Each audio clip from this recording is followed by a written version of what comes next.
गौरव हमारे देश की सेना है और भारतीय नौसेना का अपना ही महत्व है। भारत में जब भी बाहरी हमले हुए वह जमीन के रास्ते से हुए। इसका एक कारण भारतीय नौसेना का बल है, जिसके सामने जल मार्ग के जरिए दुश्मन टिक नहीं सके।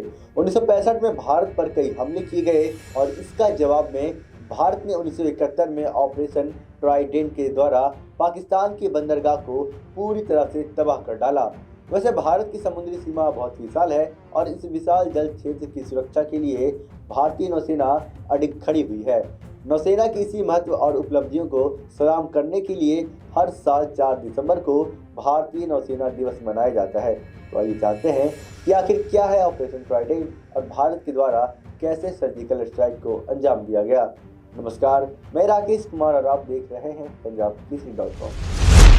इस दिन का ऐतिहासिक महत्व भी है। दरअसल 1971 की शुरुआत में भारत पाकिस्तान युद्ध हुआ था, जिसमें जल सेना ने जीत दिलाई थी और इसलिए हम 4 दिसंबर को नौसेना दिवस मनाते हैं। हमें इसे पूरे मामले को समझने के लिए आपको 1965 के दौर में ले जाना होगा, जहां भारत पाकिस्तान का युद्ध चल रहा था। पाकिस्तान कश्मीर और पंजाब में बुरी तरह मात खा रहा था।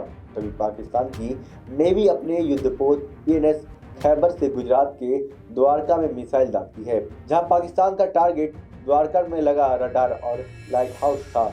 लेकिन ज्यादातर मिसाइलें या बम मंदिर और रेलवे स्टेशन के बीच 3 किलोमीटर की समुद्री रेत पर गिरे और बहुत से फटे ही नहीं। हमले में सिर्फ रेलवे गेस्ट हाउस और एक सीमेंट फैक्ट्री और कुछ इमारतों को नुकसान पहुंचा।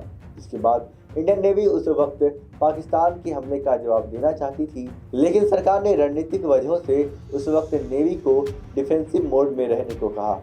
लेकिन अब भारत को यह एहसास हो चुका था कि अब नेवी को मजबूत बनाने का वक्त आ चुका है और भारत इस दौरान नेवी को मजबूत करने के लिए कई तरह की नीति अपनाई। उन्हें घातक हथियार से लैस बनाया जाता है। इसके अलावा सेना को विदेशों में भी ट्रेनिंग के लिए भेजा जाता है और अब दौर आता है 1971 का। बता दें कि अब तक भारतीय नेवी में बहुत कुछ बदलाव हो चुका था। 1971 की बात है। पूर्वी पाकिस्तान यानी आज के बांग्लादेश में गृह युद्ध छिड़ा हुआ था। तभी अक्टूबर में इंडियन नेवी के चीफ एडमिरल SM नंदा प्रधानमंत्री इंदिरा गांधी से मिलने गए थे। प्रधानमंत्री से मिलते ही नंदा ने पूछा, यदि हम कराची बंदरगाह पर हमला करें तो क्या इससे सरकार को कोई आपत्ति होगी। जवाब में प्रधानमंत्री इंदिरा गांधी ने कहा कि आप ऐसा सवाल क्यों पूछ रहे हैं। नंदा ने कहा, 1965 में नेवी से खासतौर से कहा गया था कि वे भारतीय समुद्री सीमा से बाहर कोई कार्रवाई ना करे। इस पर इंदिरा गांधी ने कहा, if there is war there is a war, यानी अगर लड़ाई है तो लड़ाई है। फिर क्या था, इसके बाद कराची बंदरगाह पर हमले की योजना बनाई जाती है। 3 दिसंबर 1971 को पाकिस्तान की एयरफोर्स भारत में हवाई हमले करता है और 4 दिसंबर 1971 की रात इंडियन नेवी कराची बंदरगाह पर सर्जिकल स्ट्राइक कर उसे तबाह कर देता है और इस पूरे अभियान को ऑपरेशन ट्राइडेंट नाम दिया जाता है। तो ये थी ऑपरेशन ट्राइडेंट की पूरी कहानी और भारतीय नौसेना दिवस बनाने की वजह। तो कैसी लगी है तमाम जानकारी, हमें कमेंट्स करके जरूर बताएं। फिलहाल के लिए मुझे दीजिए इजाजत और देखते रहिए punjabkeसरी.com। धन्यवाद।